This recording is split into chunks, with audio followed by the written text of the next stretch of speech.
for some reason. mm, For some reason, it's not letting my camera. Like this is on my computer. For some reason, it's not letting me uh, use my camera.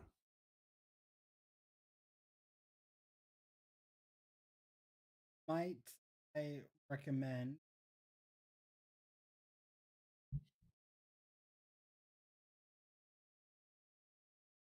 replugging it in? I did. I'll try again, but I did. But hold on.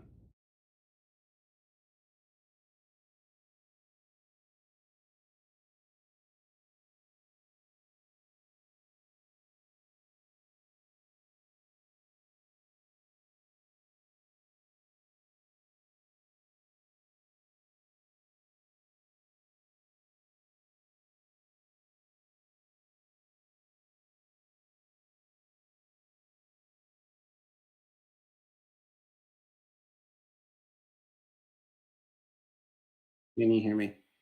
Yep. All right, that's better.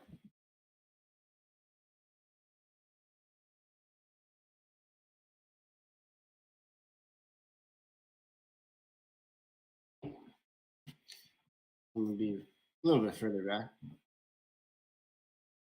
That's what you can't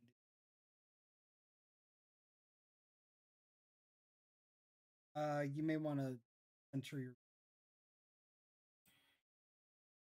Hold on.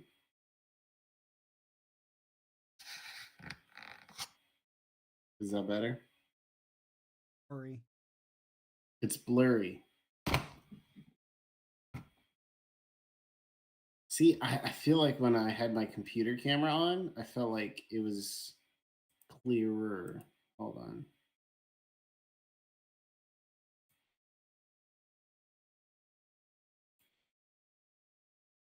Is that better?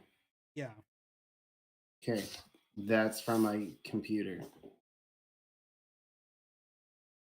May have an update that you have to do. Maybe. How would I get that? Check Windows Update. Edit. We can worry about it next time. Or I could. We'll worry about it next time. Yeah. I mean, it's.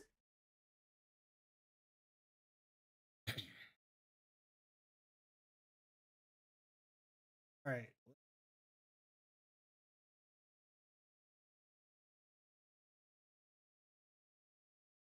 Can you talk? Yes. Can you hear me? Yes. Can you hear me now? Yes. Okay. Can you go ahead and check YouTube to make sure we're Checking. live there? Yeah, I'm checking right now. Okay.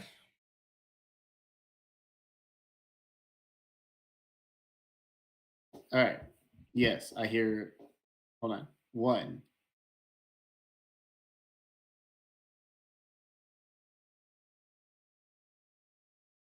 Anyways, no, uh, no, we're good, and you can hear me just fine, right? Yep.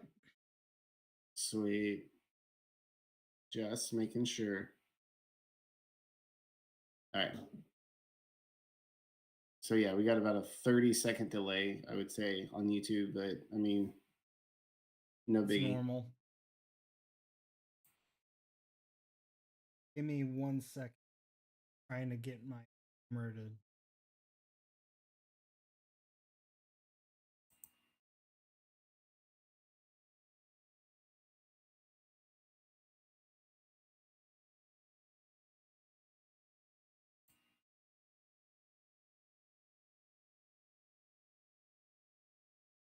All right. Let's go ahead and get into it, shall we? So I'm not seeing your script, by the way. Okay. So underneath scripts, when you pull up scripts, you're going to see Because all I'm seeing is boundaries. like the Theocast. I'm at VeggieTales. Oh, okay, I see. Got it? All right. Yeah, I got it.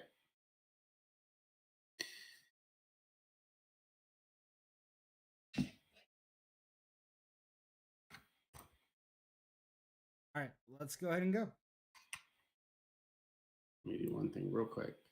No, Yep. Let me know that's when not you're what I ready. wanted. All right, I'm ready. Okay. Podcast script. Flash, Trickster, and the Power of Showing Up. Yes.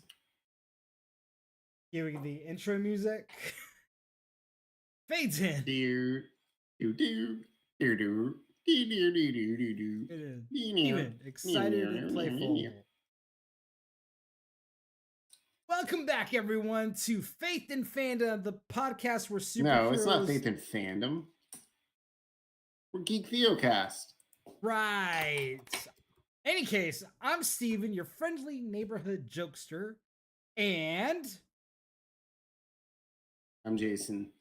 I'm here to keep us tethered to reality while we fly through the cosmic cosmos.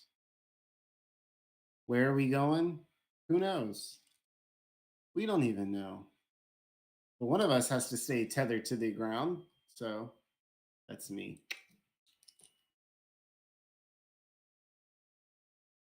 today's episode is brought to you by the letter F.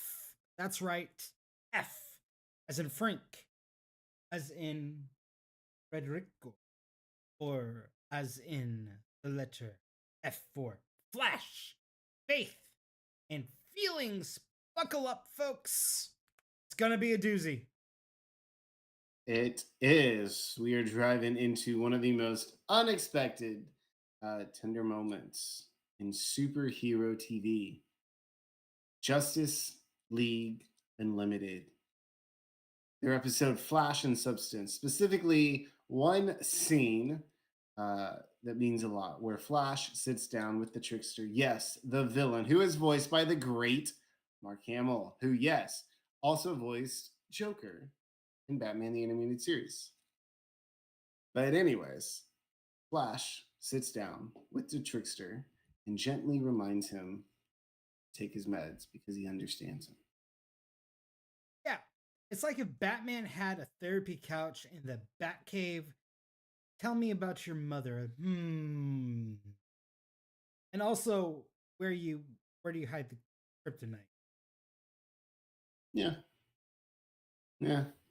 So, if you've never seen this episode, this is easily one of my favorite episodes. Uh, one of my favorite scenes, I should say, because it's such a powerful moment. You know, Stephen, I love when we can have these animated shows like Justice League Unlimited, um, Batman or Super, whatever, X Men, Spider Man, any of these superhero, and we love them because of how well they bring to life these superheroes, um, but yet they also have these powerful moments that just remind us that these superheroes are human as well.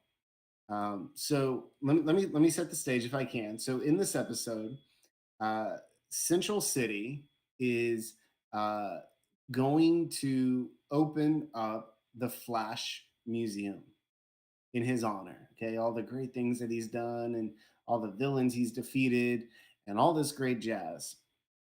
Well, uh, it what happens is Captain Cold, Captain Boomerang, Mirror Master, and the Trickster uh, see this in the paper, and they're all sitting down for a meal at this local bar where villains hang out, and they see this, and they're all like, "We have something in common. We don't like the Flash," and they're like, "Well, we should take care of him. We should take him out, right?" So they try to kill him by doing different things. And of course, nothing works. The Flash is just too good. Um, and so the problem is they're trying this out one by one. Mirror Master does his thing, and then uh, um, Captain Boomerang does his thing, and they just every time the Flash just comes out ahead. And they're like, well, we need to work together. Well, the Trickster's around, and he's like, well, we should do this. And what if we do this? And for example, we should get a bunch of fake vomit and grease them up. And whenever he slips on one and he falls, then hundreds of fake vomit uh, pieces fall on him, and he'll be crushed by the weight of this. And they just look at him like he's such an idiot, and they're like, come on, let's go do something for real. And so um anyways, so then they get word that these four villains are out and about, and Flash goes, "Oh well, I know where they hang out a lot. They go to this one place." So Batman, Orion, who's one of part of the group, the New Gods, and Flash, they show up at this place, and everyone runs because they're all villains. And so uh, they see the Trickster, and he's sitting at the bar, and he's drinking and just talking to the bartender. And Batman goes up and kind of threatens him, and then Orion comes up, and he picks him up like, I'm about to punch you if you don't tell us. And it's crazy because Flash actually steps in and goes, whoa, hold on, what do you think you're doing? He goes, that's not right. I will handle it. Like, just let me handle this. All right. And Flash is a lot smaller than Orion. And so he sits down. Orion and Batman back off, and he sits down. And Flash doesn't punch him. He's not shaming him. He doesn't threaten him. He didn't say, "Hey, Trickster, I know who you are. You better tell us what we want to know, or I'm gonna, punch you, or I'm gonna beat you up, or whatever." He just sits down and he's like, "Hey, man, uh, you're not taking your meds, are you?" And he's like, "Oh, I don't need them. I've been all right." And he's like, "Hold on, hold on." He goes, "It doesn't work that way, right?" He's like, "Well, I'm perfectly fine. I'm okay." And Flash is like, "No, no, you need to be on your meds." And he goes, "You really need to turn yourself in." And so he goes, "Tell you what, how about this? Tell me, tell me what the others are gonna do." He goes, "And then after that drink, go turn yourself in." He goes, "And I promise I will come visit you."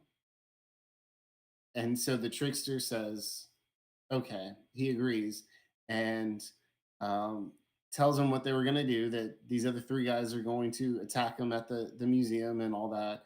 And then Flash and just gets up and walks away, and Batman and Orion just kind of look at each other, and then they leave. And it's just it's so crazy how this is like the Trickster. I mean, essentially he's like the B-level Joker, again voiced by Mark Hamill.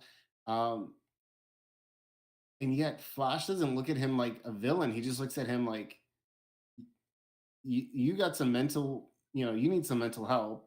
And you know what, I'm going to be compassionate towards you. It's crazy. And Steven, it's interesting because we talk about mental health, and especially within faith communities, but yet that's something.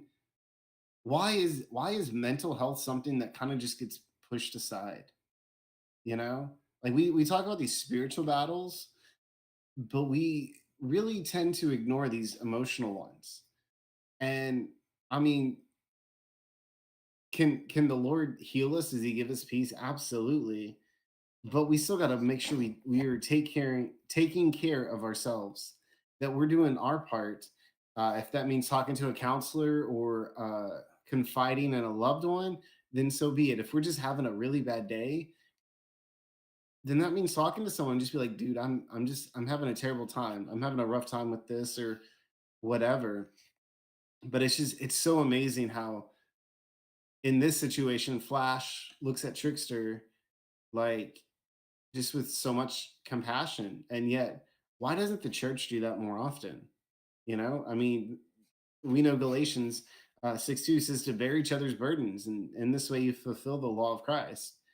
I mean, it's so important to have someone, to have someone do that for you, but to also for you to be that person to someone else. Yeah, I mean, let's be honest here. Like Trickster's outfit alone screams, "I need help." The Flash, doesn't mock you.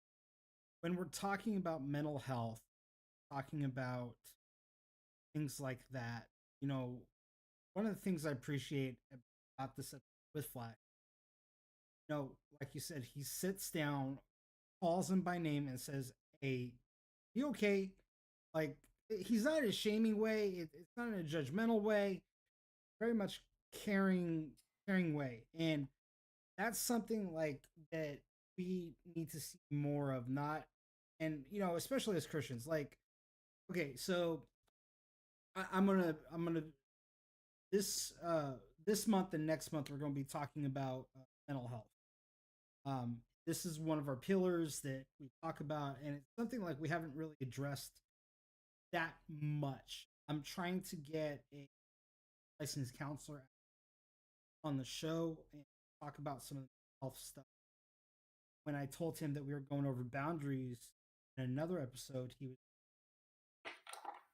but what what's interesting is like the church. Like I remember growing up, and the church was very much like, oh, you if you go to a counselor, they don't really help you, or you go to a psychologist, they don't really help you. It's all a lot. And like I remember, Jason, remember sound. So It what? goes back to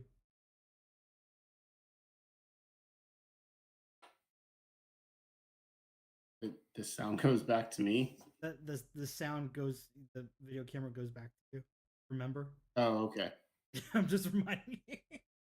Oh no, that's fine. Because you were talking about boundaries and all that, and I was gonna show this book that I started reading I the other day about I know, boundaries. but I was just letting you know it keeps going back and forth. That's it. Oh, okay. Yeah, I'm. Yeah. You're good. Well, that whole part is being edited out. Any case, uh, you know, growing up in I church. was gonna say thanks for pointing that out. So like growing up in church was like have this like even so like back in 2020 when my dad died, I was like, yeah, I'm not gonna go see a counselor. I can do this all on my own, knowing full well that I was already showing symptoms of PTSD. Smart enough to know those symptoms. And when my wife left me, um, I pretty much was on suicide watch. Had it not been for a couple friends, I probably would have done something. So, mental health, like a very, and the Flash does stuff. He cares about opponents. It's very much like you said, we need to carry each other's burdens, and that's something like even the church constant. Like we need to hold each other accountable. We need to, even though sometimes it's going to be the most luckiest.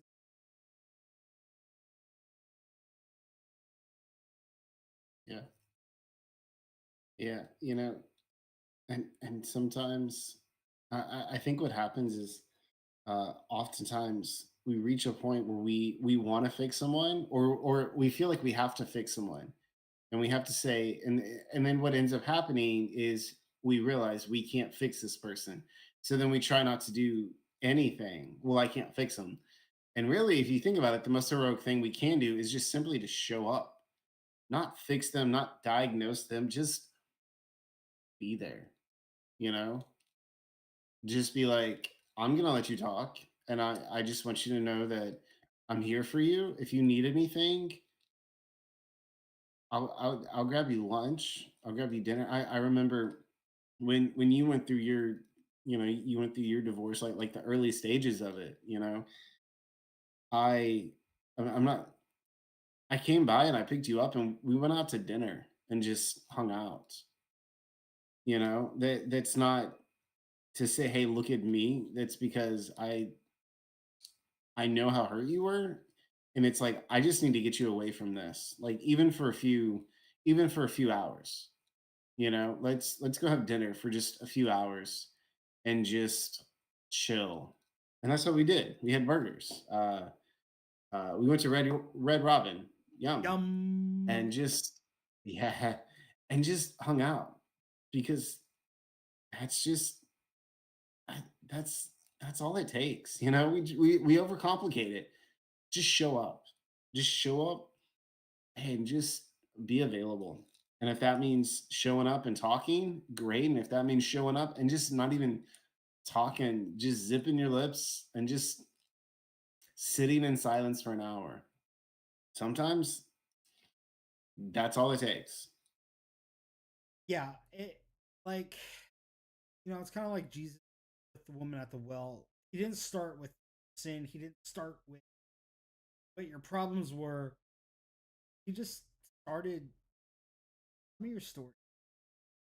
Tell me what's going on. Um, one of the things like I learned over the past year, sometimes people will say, some people will go, "Oh, that's church hurt." Well, what I've learned is oftentimes church hurt isn't necessarily church hurt. Sometimes it's trauma. And whether that's trauma from them being hurt by the church, like legit reasons, or that's trauma from them being corrected and them not actually wanting to. Both are Yeah. very much cases. The you know it says in the word, the Lord is close to the brokenhearted, saves those who are crushed in spirit. That's Psalms. Just like Jason did. My spirit was.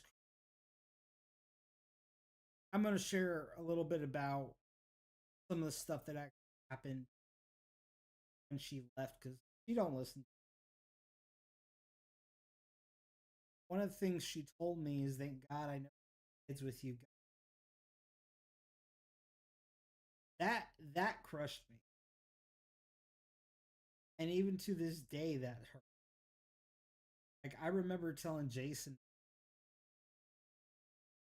I remember Jason just looking at me, his eyes full of rage.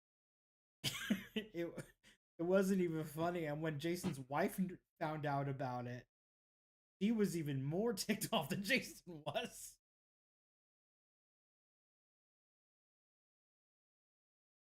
Yeah. Okay, here's the That, thing. that's how close we are.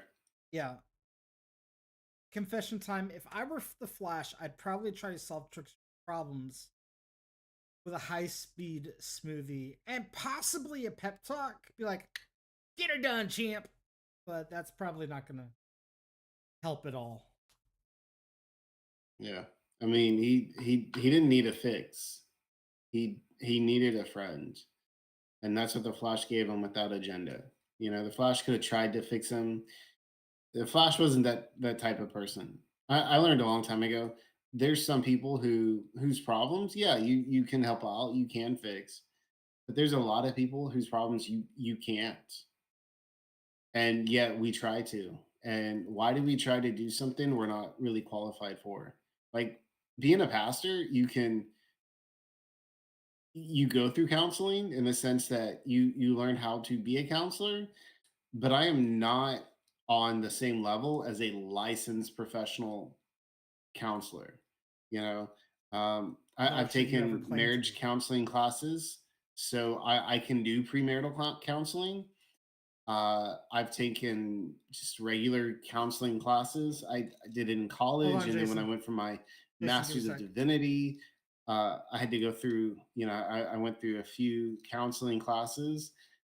So like, I have a good idea, but I'm nowhere on the same level. So if I can give you very basic information, I can give you very basic help, but even I know when to say, I even I know there's not a very long distance to where I reach a point where I say, I just I can't help you.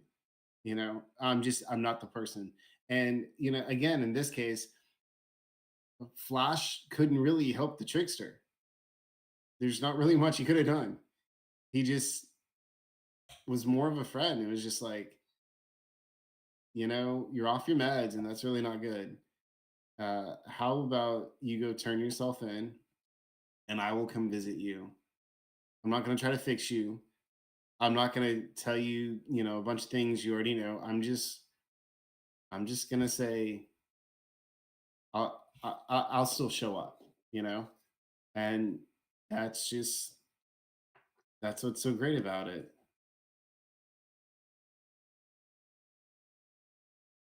Sorry, Jason. I Becky came home,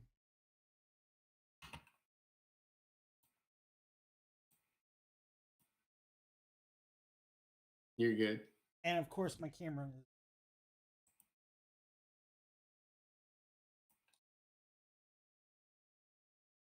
Oh, So here's my question. Here's my question to you and to all of our viewers, okay? Because you know, as a guy, like that's what we want to do is we want to fix people. But we need to stop and we need to think about it. Like who are the tricksters in our lives? Who are the people that either we try to fix or the people that we just write off because they're too weird or broken or they're too far gone. Like, oh well, these people they always have problems and it's got to be something. And I'm just I'm not going to, you know. I mean, John 13:34 says, a new command I give you, love one another as I have loved you. So you must love one another. We must do it. We shouldn't write people off. However, and I do want to say this though, because I do need to, okay? Uh, as I was doing earlier, I started reading this book, Good Boundaries and Goodbyes by Lisa Turkers. which And we then will there's be another, talking about in another episode coming up soon. yeah. And the point is there's boundaries. And she talks about her ex-husband. There was infidelity and there was addictions and stuff like that.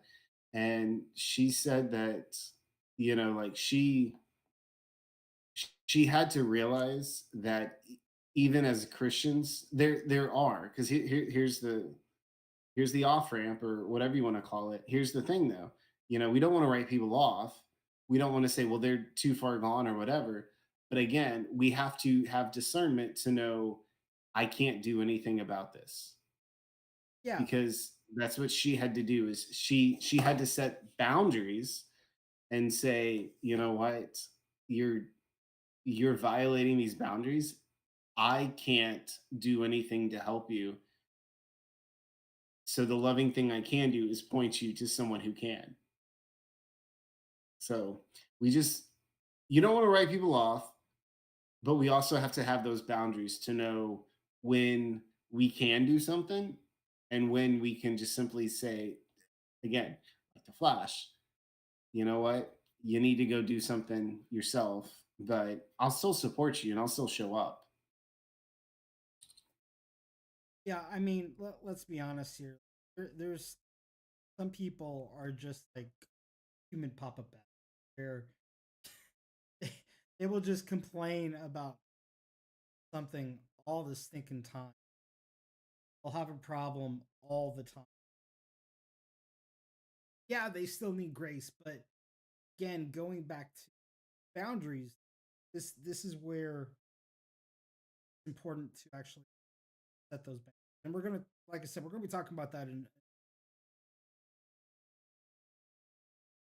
Yeah. So how do we live all this out? Right. This is great and fine and dandy, but how do we live this out? Well, here is what I would say. Our three takeaways. First, you got to notice. Right. Flash saw Trickster. He didn't walk past him. He noticed him. Hey, there's a problem. I know how to handle this guy. Okay. Second, you got to name it. He called out the issue, but gently. You haven't been taking your meds, have you? Okay. Well, you need to. You're in trouble and you need to be on your meds. So he wasn't judgmental. He didn't try to beat him up.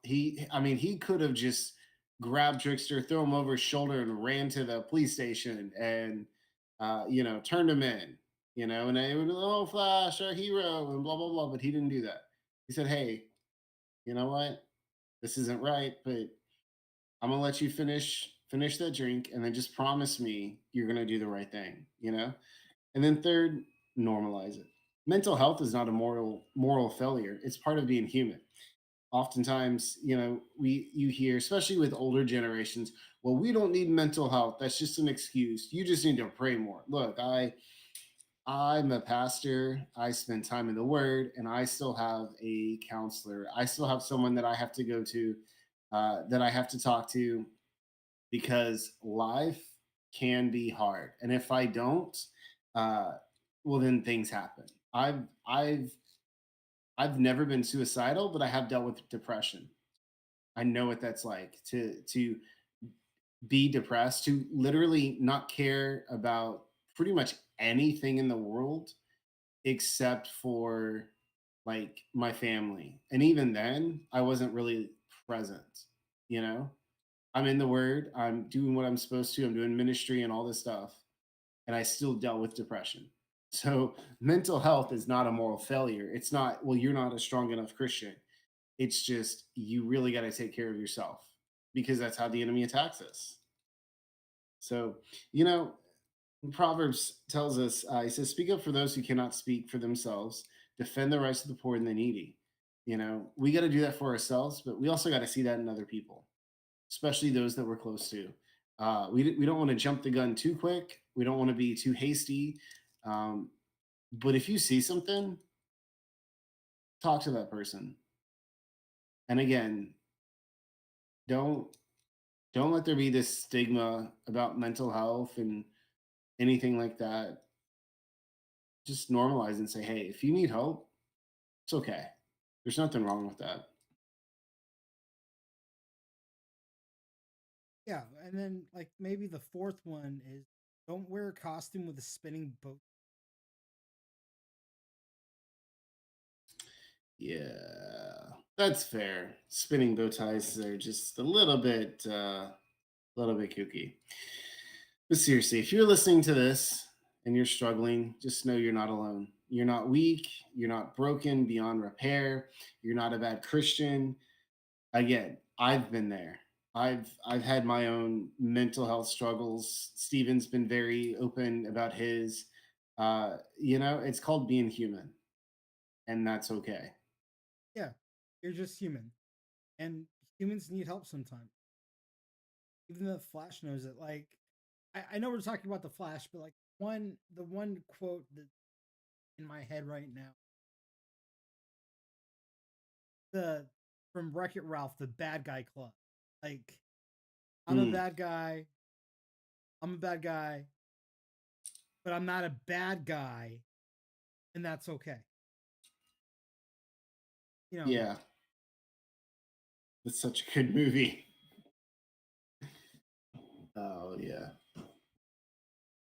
Well, for those that are listening, whenever this is, if you're watching us live, if you're listening to us live, or it's a few days after this has been posted, or a few months, or maybe a few years, who knows? Uh, Whenever it is, I just want to say thank you for joining us. Whether you're a trickster, a flash, or somewhere in between, I hope this episode has reminded you that compassion really is a superpower. Jesus was very compassionate, and so should we. and if you're off your meds, go take them. Flash said so, and Flash is fast.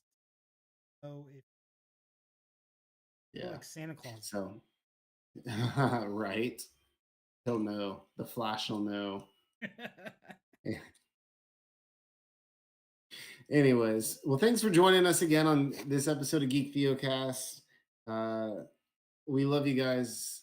Always feel free to please follow us on socials, and don't hesitate to reach out if you need to. If you're feeling alone, again, we're Christians, but we have our struggles. Mental health. There's a reason why it's one of our pillars. So we've been there. So yeah. So anyways, we love you guys. Steven, any parting words? Guys, just want to say we love you. And as always, stay geek, stay lovely. And Excelsior. all right, so that's the first episode for tonight. The Okay. screen is big enough to actually use a teleport. Sweet. Boundaries. Were you able to watch the first episode, by the way? No, I did not. Okay, so mm, No, because we were cleaning all afternoon, and then it was time to. I reorganized my bookshelf. Well, most of it. I still have a few more uh, that aren't on the shelf, but they're. I mean, they're organized. They're just on the ground, right. organized. Ashton was like, "Daddy, you have too many books," and I was like, "I do." She's like, "How many do you have?" And I was like, "I don't know. I should count them. I might count them." Okay, let's see here.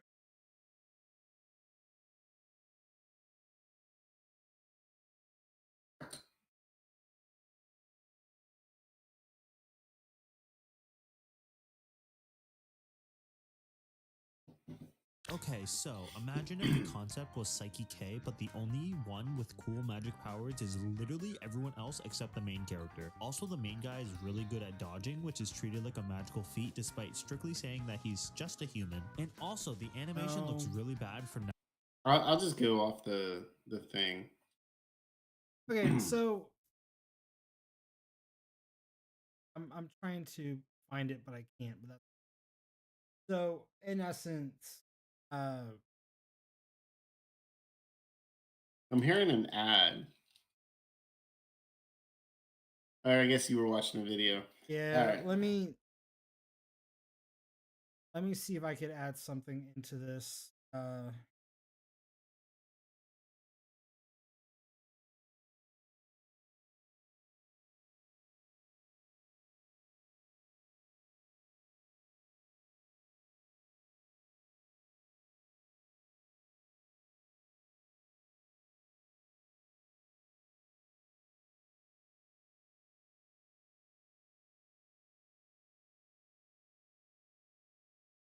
Okay, there we go.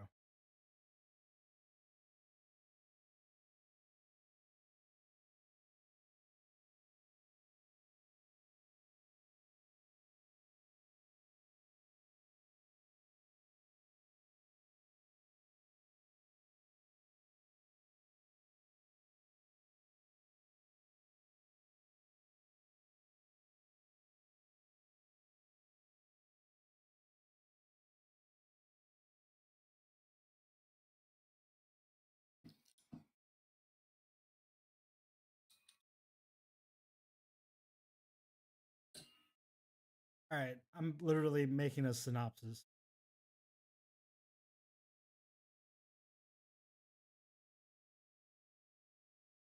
Okay, there we go. I could add.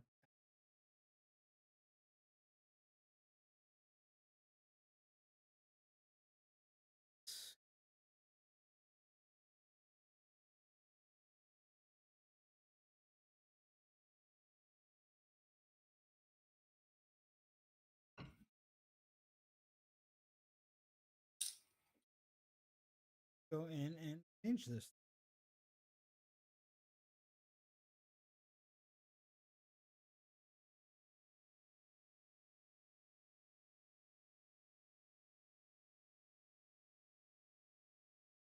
Okay, there we go.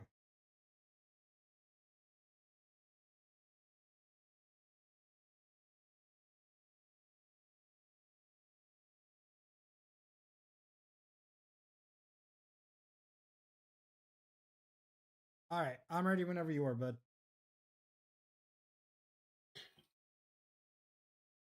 All right. Okay. All Clap, right. clap, Do I look clap. all right? Do I look all right? Do I sound all right? Hello there. Hey, How are you today?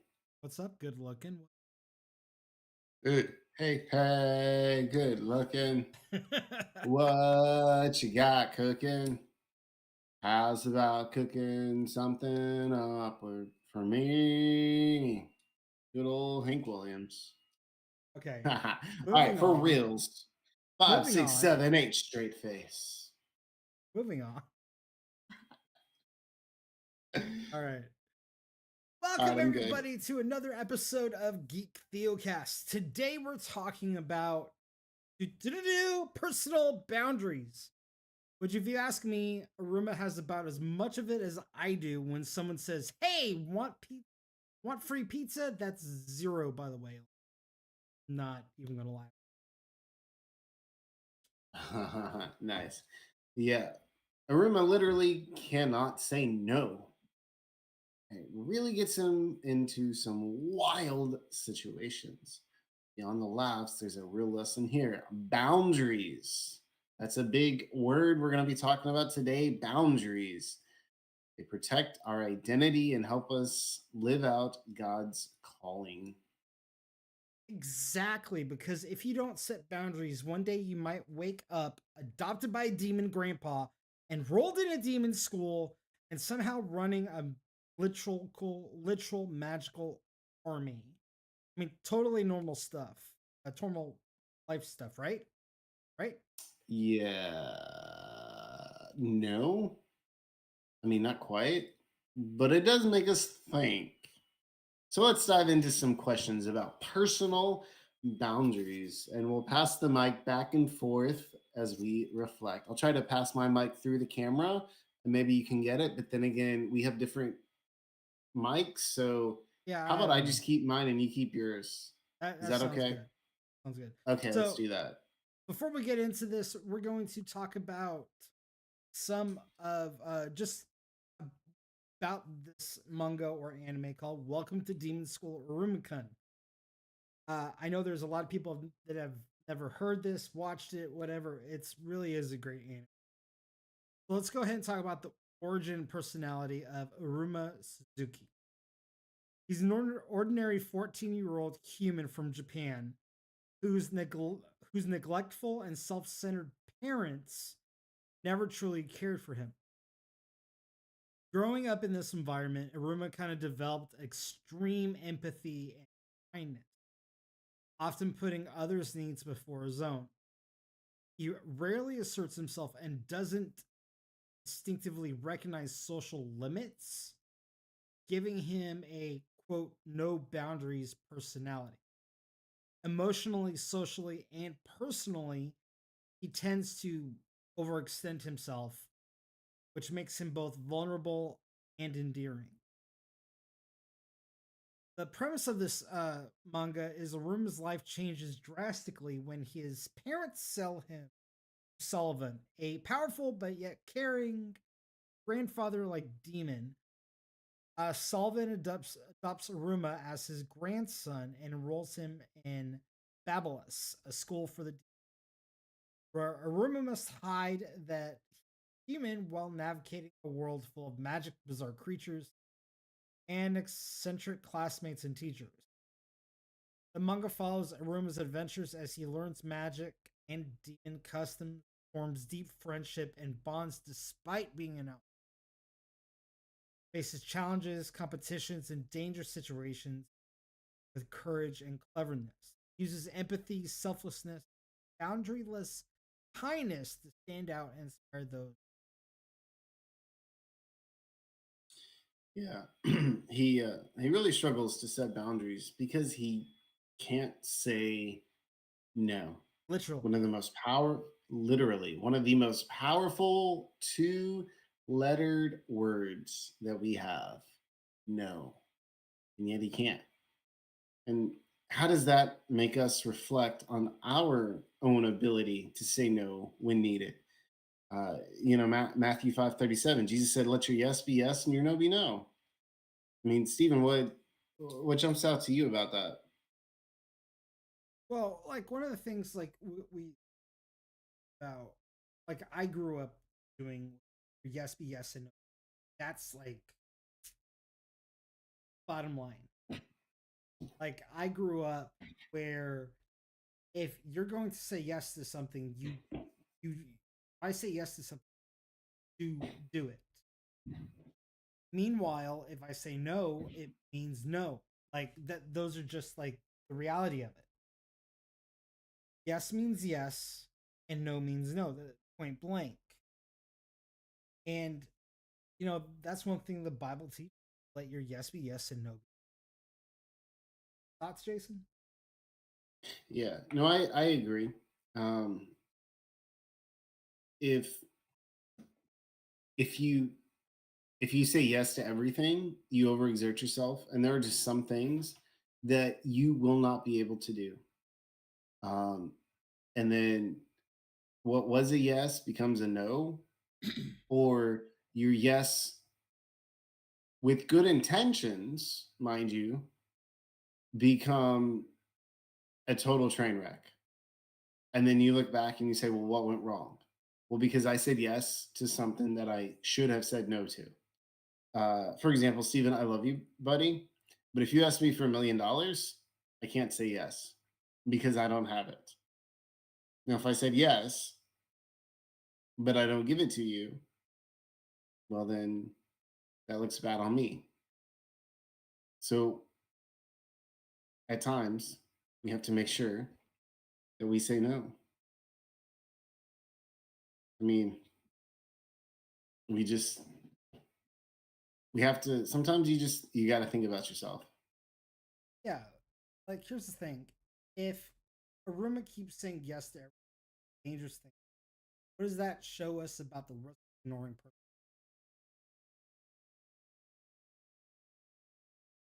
Yeah.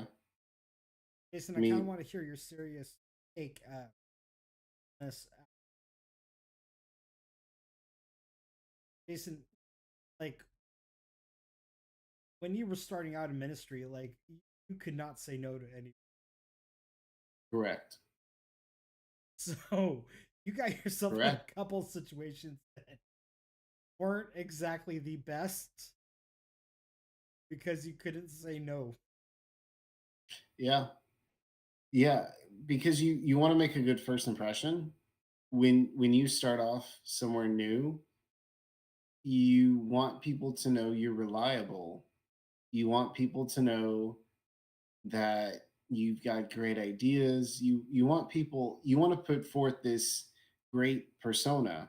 And it's hard because a lot of things get asked of you, but you have to learn to say no because otherwise, again, you're going to overexert yourself, and then something's going to suffer uh, if you're not careful.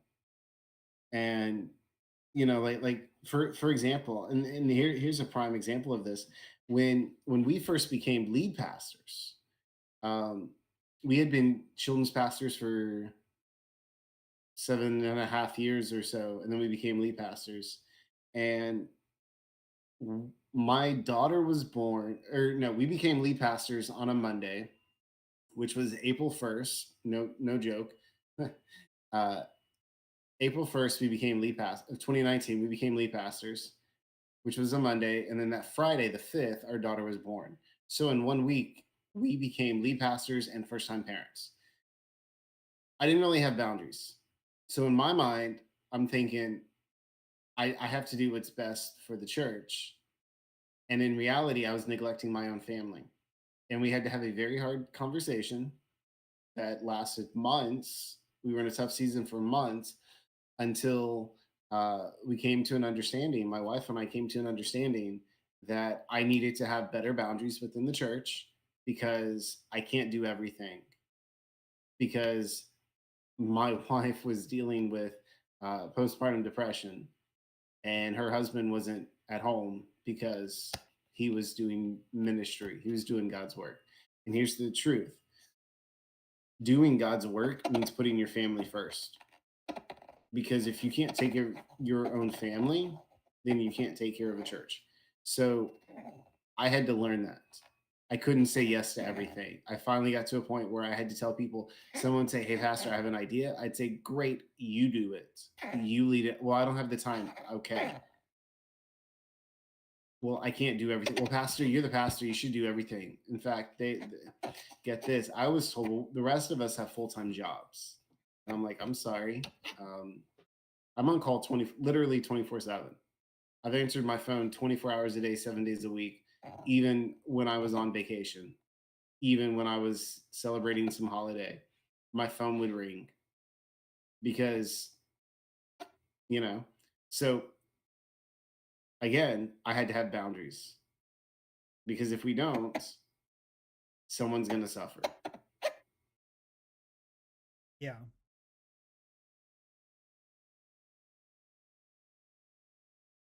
That kind of leads to the next question. Yeah. So where do you draw the line between serving others and protecting our well-being? You know, this thought, for me at least, when I was a senior pastor on an Indian reservation, when I was a senior pastor on an Indian reservation, I had these ladies come, Pastor, how come you never clean the church? How come you never clean?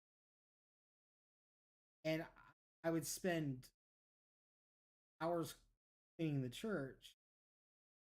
And I finally had enough of it. And I looked at them and I go, you're going to be here after I'm gone. Like, realistically, you're going to be here after I'm gone. It is not my job to clean the church. It's your guys's. Yeah. Like, like, am I supposed to clean it spiritually? Yes. Am I supposed to, help with programs and but stuff like that? Yes.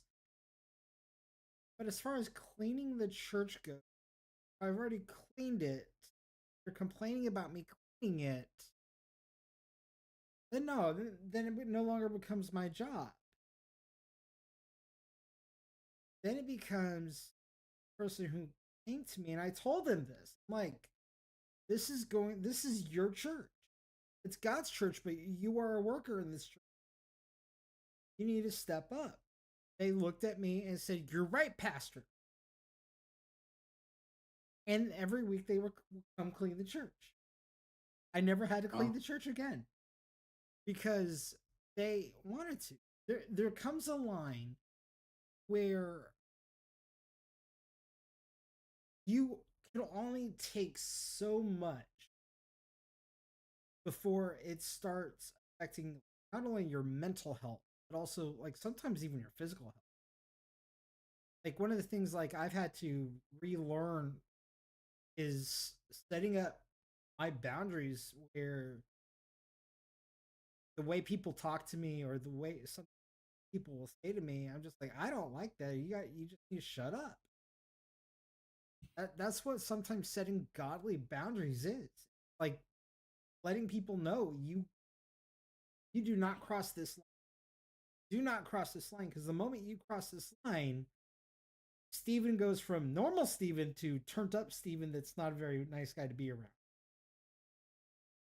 Yeah. What's some of your thoughts, bud? Yeah. So I just started, and I shared this in our last episode. I started reading Good Boundaries and Goodbyes.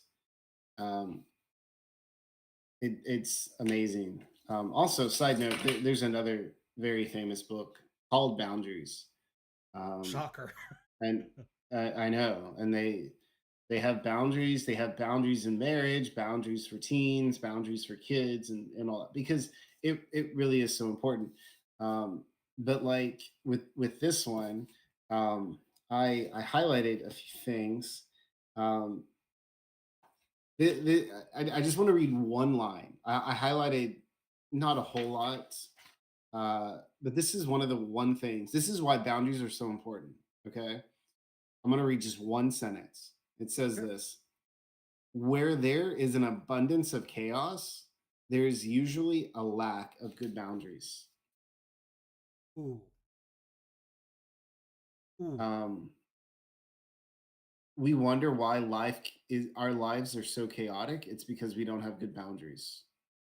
In another part of the book, she's talking about how there has to be consequences.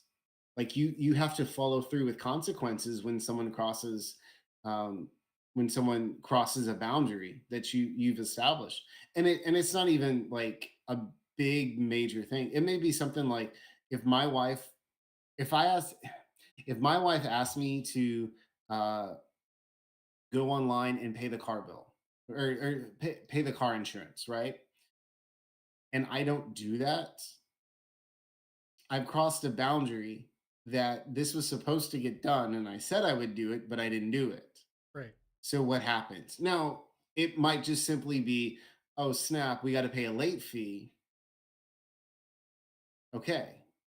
But that's still something to where, um, next time she thinks about it, that's going to be a part. Well, last time I asked him to do this, he crossed this boundary and he didn't get it done, you know? So, now all of a sudden I have to be like, okay, no, we need to recenter this. We need to get back into focus. And if she asks me to do this again, I'm going to do it. But, the point is, you, God gave us boundaries, Yeah. right? He gave Adam and Eve boundaries. And when they don't eat from the tree or, the tree of life and the tree of knowledge of good and evil, right? He gave them boundaries. What would God have done? What would have happened had they eaten like they did from the tree of the knowledge of good and evil? And God said, you know what? I'm going to give you a mulligan. I'm going to give you a do over. I'm just going to act like it didn't even happen. Well, Right? then What would have happened? not God anymore. Exactly. Right? Like God gave them boundaries and they crossed the boundaries. They messed up. So then God said there has to be a consequence. And actually, that consequence was to further protect them from anything else. So it's just here we are talking about boundaries because it really is needed. It protects us and it protects others. I mean, our personal boundaries, I mean, they define our identity. um like well, okay, let me ask this. What do we learn from Aruma hiding his humanity uh at the cost of losing ourselves when we don't set.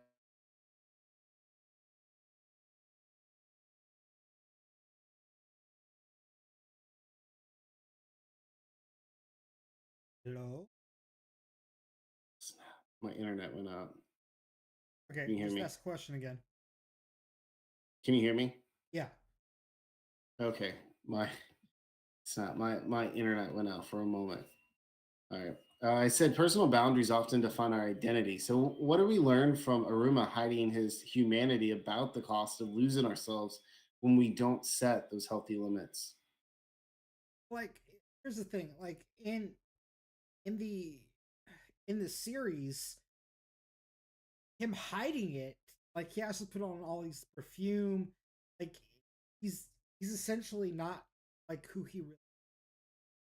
And he when you're hiding who you are because you don't have boundaries and you want everybody, this is called wearing a mask.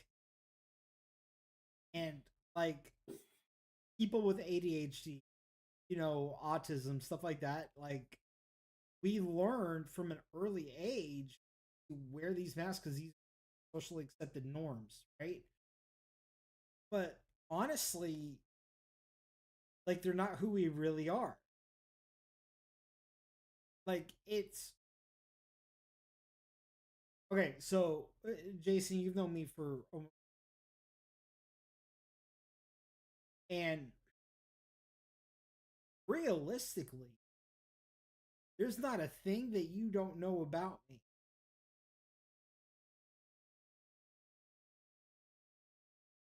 But saying that, if I wore a mask the entire time you've known me, you would there like I wouldn't we wouldn't be friends in the sense we wouldn't be best friends because I was still hiding things. You have to set those healthy. You have to be like I'm not going to change who I am. It's kind of like this. Like, I'm not going to change the fact that I'm a Christ follower for any person at all. That's a boundary that no one is going to cross ever. You get what you get with me when it comes to Jesus. I will tell you about Jesus. I am unashamed about it. And if you force me to hide that, you've crossed the boundary. Yeah. Again, there has to be boundaries, because it protects you. You know, we love unconditionally, but we still need to set those boundaries. And there are absolutely things that within ourselves that cannot change. Again, we can't, um, allow others to change our boundaries. We can't allow others to define our own boundaries. We have to, um, because if we do, we slowly, to be honest, we slowly lose ourselves. And what happens? We're no longer ourselves. Um, there's this exercise you can do where, uh, I've heard about, where you get, let's say, uh, Stephen, you and I are in a classroom, okay, and I sit on top of a desk and you sit on the floor, okay, Sounds and we about both right. reach our and yeah, and we reach our arms out, okay, and we hold hands. And the point is, I'm trying to pull you up, and you're trying to pull me down. When when when we allow others to establish our own boundaries, that's exactly what it's like. Because what's going to happen 100% of the time, I'm not pulling you up, you're pulling me down, and then I'm going to fall off the desk, I'm going to get hurt, and I'm going to look back and I'm going to say, well, why did I get hurt? It's because I allowed you to define my boundaries. I allowed you to pull me down. Because what should have happened is, I'm not holding your hand. I'm just gonna, or I'll hold your hand and I'll say, hey, I'm going to encourage you to come up. But if you start to pull me, like you're trying to pull me out of my boundary, off my desk, I'm gonna let go and I'm gonna say, you know what? I can't. I'm not going to. That's what should happen. Yeah. But we Like, don't do that. this is kind of posing the next question that, it ruins friendships constantly, sometimes for the better, sometimes for the worse. How do we decide which relationships to let close and which ones hold distant?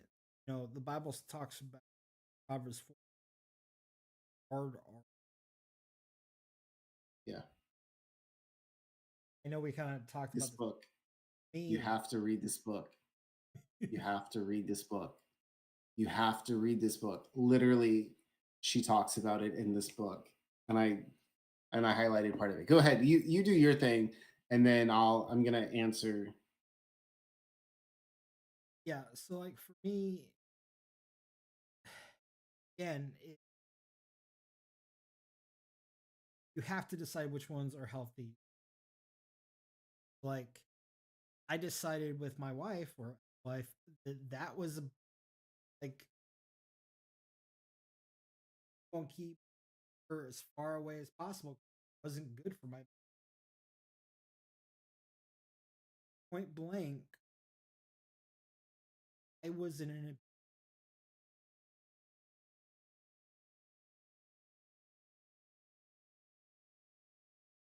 I a couple weeks shared it with, because it's a good illustration. I learned that I had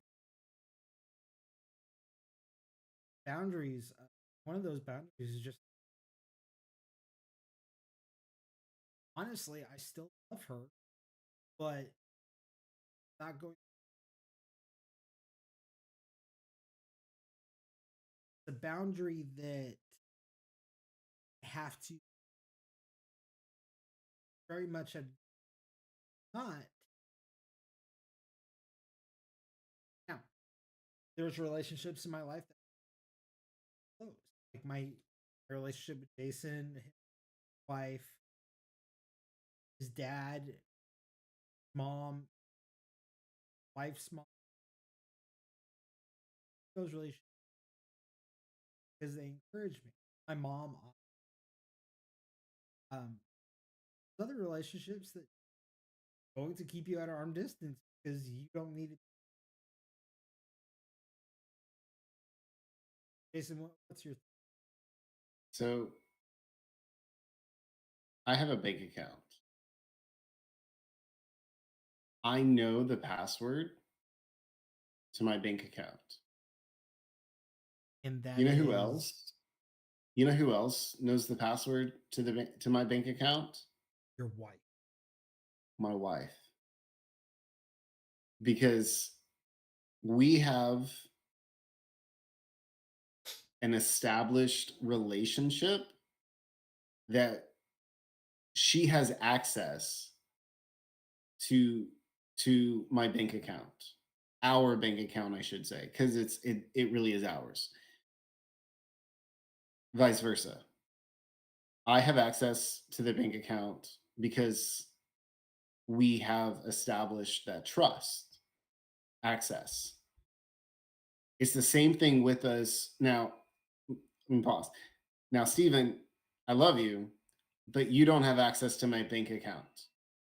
It's not that I don't trust you. It's just we're not we're close, but we're not that close. I am closer to my wife than I'm close to you. I know I you don't sure the want me heck hope you're to say closer to that. your wife. Sure the heck hope you're closer to your Yes. wife. Yes. You know, but there's things emotionally that's how it should be. There's things that you know about me that some random guy on the street doesn't know, you know? Why? Because you and I have established that level of trust to where I have said, Stephen, I'm going to give you level 7, level 8 access to my heart, to my life, right? Right. And I'm not going to give you level 10. I'm not going to tell you like everything like I would my wife, but I'm going to tell you a lot because you're up there. My parents are up there. You know, my in-laws are up there. There's just some people that they have that level of access to. And then there's other people who they don't. They don't have access to that. And so to answer your question, again, going on this book because it's one thing she talks about. She talks about having access. And if people can't be responsible, well, then something needs to happen. So this is what she says. Like God, we must require from people the responsibility necessary to grant the amount of access we allow them to have in our lives. Too much access without the correct responsibility is detrimental. In other words, if I allow you to have access to, level 8 access, but you can't be responsible with that, then I need to say, you know what? I'm no longer going to let you have level 8. I'm going to have to drop it to like level 5 or level 4. And I've had people and this has gotten me thinking that there's been people in the past that I've been betrayed to or betrayed by. And in my mind, literally the other day, I've been reading this, but I was also listening to it. You know, going between the two. I had to drive into Houston the other day, and so I was listening. I listened to a few chapters, and literally I paused it and I spoke their names, and I said, I rescind all access that I have ever given you to my heart. It is hereby rescinded. Now, I did that a long time ago, but just saying it made me feel something different inside Right. because it's as if I made it like it's been known, but it's as if I made it official. I'm sorry, but because of what you have done, you no longer you don't even have level 1 access. Like you have zero out, like you won't even step into the building. That's how little access you have. And and I know that that's on a personal note, but we have to have that relationship to where we know, is what am I really going to get out of this? Can this person be responsible with what I give them, or are they just going to like, go tell friends, "Hey, guess what Jason shared with me? He's dealing with this and blah blah blah." And then we're like, and then it becomes gossip and everybody knows, and then I'm going to be hurt. Yes, we should absolutely show grace, but there's a difference in showing grace and and forgiving the other person and just being dumb about it. I'll forgive you, but it's going to take time to build that trust. And if you break that trust, it's so hard to build it back. Now, can it be built back? Yeah, sure. But it's going to take a lot longer than it did the first time. So, I know that's a very long answer. And again, read this book. Read this book. It is so hilarious. I mean, it is so awesome that I just started to read it. And like, this is what we're talking about because I can share what's in this book. I'm not getting paid for it by any means, but Lisa Turkers is such an amazing author. And it's just, I don't know, it's crazy awesome. So, Oh, Jason, I just want to go ahead and skip one. that's Um, fine. you were in a room of shoes, surrounded by people, personal boundaries. Would you set first? Let's go If ahead I and was both share surrounded, on this okay. So if I'm surrounded by people with different views, different values, what personal boundaries would I set? Um, I mean, I would.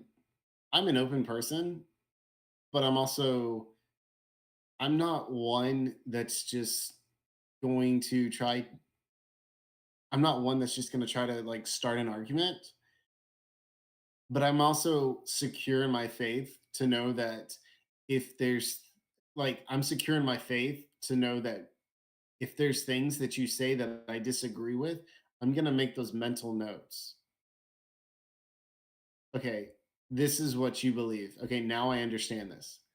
Here's the deal. I'm not changing my views, right? Um you can say, "Well, I think same-sex marriage is acceptable." I'm a Christian and I'm a gay Christian and I think it's acceptable. I'm gonna say no, it's not. In my mind, I'm gonna think, well, what does the Bible say?